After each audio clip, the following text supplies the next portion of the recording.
Good afternoon, everybody. Hi, we're coming here today. Thank y'all for joining us on Facebook Live. We coming here today to talk to Mr. RG. He's the dream expert, and he's a part of our the network, Push the Dream Network, and we're going live here. And we're talking at the Marriott this afternoon, and Mr. RG he's gonna talk about legacy today, because with our dreams, he explained to us it's all a part of our legacy. So I am Sandy Lewis, your business coach, and we are going to just get right into Mr. RG this morning and let him tell you and explain to you about legacy. So good afternoon, Mr. RG. How are you doing today? Yeah, I'm glad to be here. All right, glad to be here with you as well. All right, so get us started. Tell us about why our dreams are our legacy. Well, it's really a dream connection. Okay. And since God's dreams are really God's language, it's our personal conversation from God. When God talks about us as individuals, personally, He tells us what we can do, what we can have, where we can go. Okay. And so, actually, legacy is what we live, what we give, and what we leave behind. Okay. And that's very important to God. We know He started a relationship with Abraham. Now, I know the Bible doesn't say this, but Abraham had a dream. You know, I discovered that early on. That Abraham had his own dream, and that's what he was looking into within himself when God spoke to him. He was looking into his dream, because that's how God would speak to us. And so that's legacy, because it's a hand down. It's a hand me down from Abraham to Isaac to Jacob and then to Joseph. Okay. And we know real full well that Joseph dreamed the dream. Wow, Joseph. Wow. Yes. Okay. Now tell us, kind of elaborate on what dream did Joseph dream, and tell us how, when we have a dream, that it's achievable. So take us back with some results. Okay. So it's my understanding. It's just like what I dream about. It's connected to my father. Exactly. Even though my father only had second grade education, I remember him talking about it all the time about how he was going to write a book. And so that connected with me. You know, let me tell you this. My grandson called me. He's 15 now. Okay. So he's in 10th grade. But when he was 10 years old, he was in 5th grade. He called me. He said, "Papa," he says, I got to interview you. Right. I said, "Interview me for what?" He said, "Well, the teacher wanted to know who was our greatest inspiration in our lives." Aww. And I wanted, so that really started me to thinking about legacy and how we were connected. You see, because not only are we would have been connected through our DNA anyway, even if I never even saw my grandson. Even if I had my son and I got killed in the war or an automobile accident or something, he still would have received what I had. But through relationship, he gets he gets me to actually pile in what we have shared together and own that. So that's what it's all about. And I'm doubtful that Abraham ever met Joseph. I don't know. I haven't looked at the word that way and see who was alive at what time. Right. You see what I mean? I know he was his great grandfather, but Joseph's dream was a hand-me-down dream from Abraham. It was actually God fulfilling the promise He had made to Abraham. So dreams are not only about legacy, about promise, because promise, so shall thy seed be. You see, so it's hand-me-down. So actually, our dreams have to come to pass, and we'll go after them because they are in our DNA. And God is, instead of, and all we have to do is go to God, and God will increase us. And that's what dreams are. Okay. So what I'm hearing in that, what you just mentioned, so you're telling me, like, if we don't know who our ancestors was, not saying that we couldn't live out the dream that God promised us, but we definitely, what I'm hearing from you is we have to have that connection with God in order to, and that explains to, because our last interview, you mentioned that there's a connection, there's a God connection that we have to have. Now, and a lot of you know that, let's say, some African Americans, or pretty much all of us, we have some level of that disconnect, because a lot of us are really not, we're beginning to find out who our ancestors are, but because, I get it now, because those that have the connection with their, their genealogy line, they are, they are being nurtured a little bit better than we are, because they have that connection with the person down that legacy line that had the dream. Is that correct? Okay, that is why now it is so important. What I'm hearing from Mr. RG, it is so important that we know our genealogy line too as well, right? That's and good. And okay, I understand that. Now that's a good way. Yes, go ahead. I'm sorry. It's been called a gap. Yes. Generation gap. But it's really a generation disconnect. Yes. You see, because we're here, and we want to go there because it's in our DNA to go there. It's in our, and I like DNA. We're royal people. Yeah, right. We're God's chosen people. Right, and it came down from God through the people that preceded us, through our ancestors.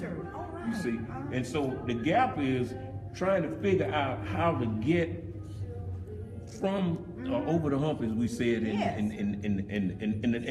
the neighborhood, trying to get over the hump, trying to get from here to there. That's the gap.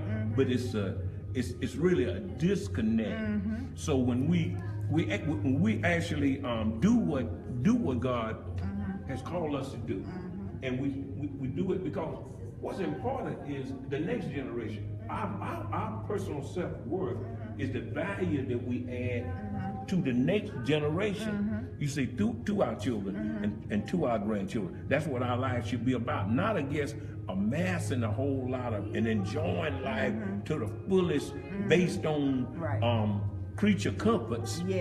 But enjoying life to the fullest based on what we actually put into the lives of others. Like Jesus gave his life for us. And that's our connection. So Jesus was the only begotten for only one reason, that he might be the first begotten of many brethren. So that's where the emphasis is. The emphasis is on what he got from his father to give to us. You see, and then we come into his place. You see. I love the relationship that I have with my son and my grandson, and this particular son I'm talking about. I'm both of them named Cornell, my son and my grandson. I love the relationship I have with them because it precedes anything. God meant it this way. And when it works like this, it's just as God intended. And as God intended is according to your purpose. And we remember that dream is the seed of purpose. So that purpose becomes a tree, not necessarily because I become a tree, but it becomes a tree in my life, even as I hand it down to the next generation. You see? So in that too, let me ask you this. A lot of us women, we're single parents, and then the men are absent in our lives. So how has that affected our dreams to come to pass?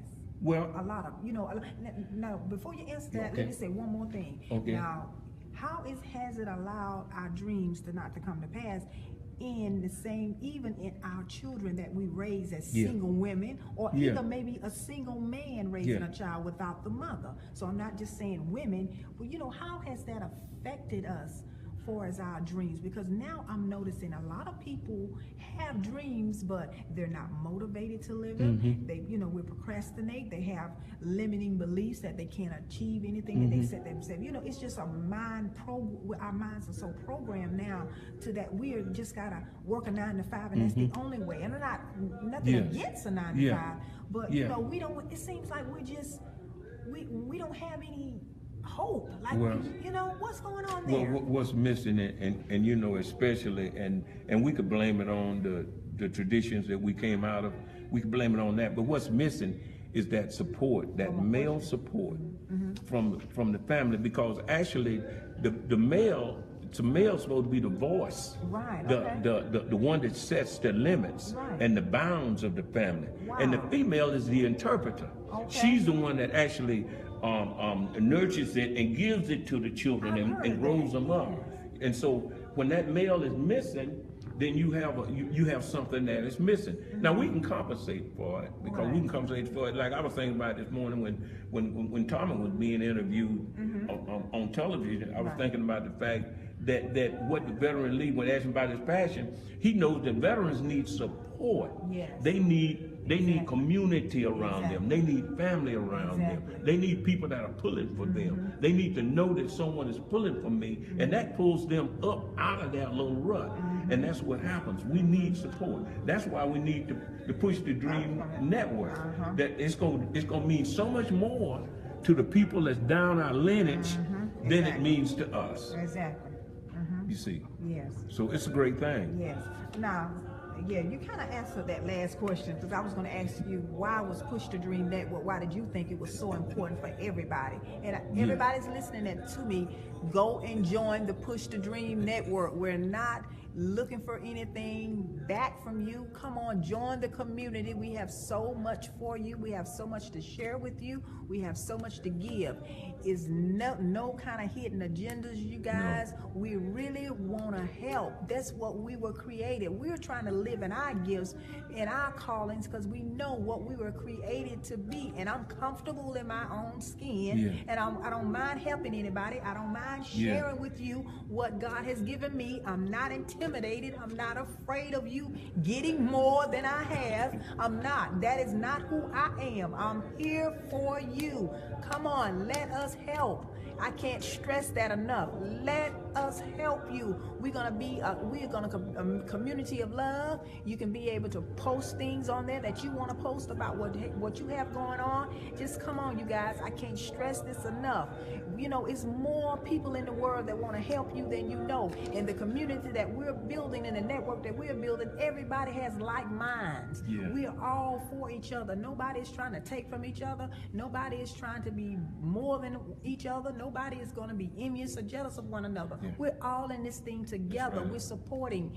And anything that y'all have, you know, you have to run it by the administration first before you can post it. But we want to support your businesses. Maybe we're not all in the same town or city, but those that are in the Push the Dream Network that are in your city, then maybe guess what? They can be there to support you. It's all about support, y'all. It's about marketing. Could we say that they are MIA, missing in action? Missing in action, yes. Come on, please, just be a part of the community. We want to be a part of something positive. I don't want to hear about nobody's, you know, baby mama drama. I don't want to hear about nobody fighting, and I don't want to see none of that stuff. We don't post that foolishness, because, you know, I feel like this Facebook live stream in this community, it needs to be about more than talking about foolish things. Amen. Come on now, we gotta use this platform for the betterment. But okay, I'm done. Now, Mr. RG, I'm gonna let you say something before we leave, and I'm gonna be quiet. You know, the concept of what I live and what I give and what I leave behind. When you reach my age, y'all see me. When you reach my age, you know, the concept is always there. But it means so much more. You understand your life a lot better, and some of you are missing in action, and you're missing things in your action. Because I know what it, you know. I know I'm doing a book now that I'm from the subject that I wouldn't be doing it necessarily from the subject, because I got so much information and input on this DREAM. The defining reality of excellence, authority, and morality. I got so much input on it.